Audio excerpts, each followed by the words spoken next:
हाँ यूसुफ जी, आप पूछ रहे थे कि मैं पारिवारिक समस्याओं में बहुत ज़्यादा उलझा हुआ रहता हूँ। तो मैं यूसुफ जी आपको बता दूँ कि पारिवारिक समस्याओं से निकलने के लिए आपको उन समस्याओं को पहचानना होगा जिसकी वजह से आप दुखी रहते हो। जैसे मान लो विकास जी अपने परिवार से, अपने रिश्तेदारों से इनको कोई प्रॉब्लम नहीं है, लेकिन आपके जीवन में ये परेशानी बढ़ती जा रही है। तो मैं आपको बता दूं कि उन कारणों को पहचानो जिनकी वजह से आप दुखी हो। मान लो आपकी पत्नी आपको बार बार तंग करती है, कहीं जाती है तो टोकती है, आप ज़्यादा बोलते हो तो उनमें कमी निकालती है, कुछ करते नहीं हो। इनका कारण ये है कि आप कुछ करते नहीं हो। इसका कारण ये है कि जो आपकी पत्नी जैसा विचार अपने दिमाग में रखती है वैसा आप यूसुफ जी कर नहीं पाते हो। तो मैं आपको बता दूं कि ये आपकी प्रॉब्लम नहीं है, ये प्रॉब्लम आपकी पत्नी की है। आप अपनी पत्नी को इस तरह से सेटिस्फाई करो कि वो, आपकी पत्नी को ये लगे कि मेरे पति में कोई कमी नहीं है, कमी है वो मुझ में ही है। और उसको ये दर्शाने के लिए मैं आपको बता दूं कि आप आम जीवन में उन उदाहरणों को बताओ जो किसी दूसरे पे घटित हो गया हो, जिनसे आपकी पत्नी कुछ सीख सके या कुछ समझ सके उन उदाहरणों से।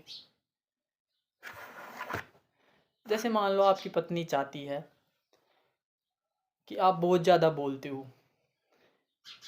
तो मैं आपको बता दूं, आप कुछ समय के लिए, मान लो आप ज़्यादा नहीं बोलते हो लेकिन फिर भी आप थोड़ा और बोलना कम कर दो और आप अपनी पत्नी को यही शब्द आप बार बार कहो।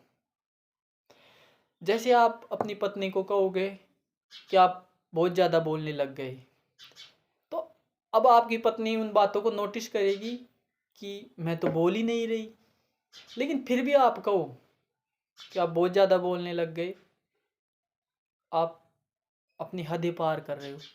तो विकास जी क्या होगा,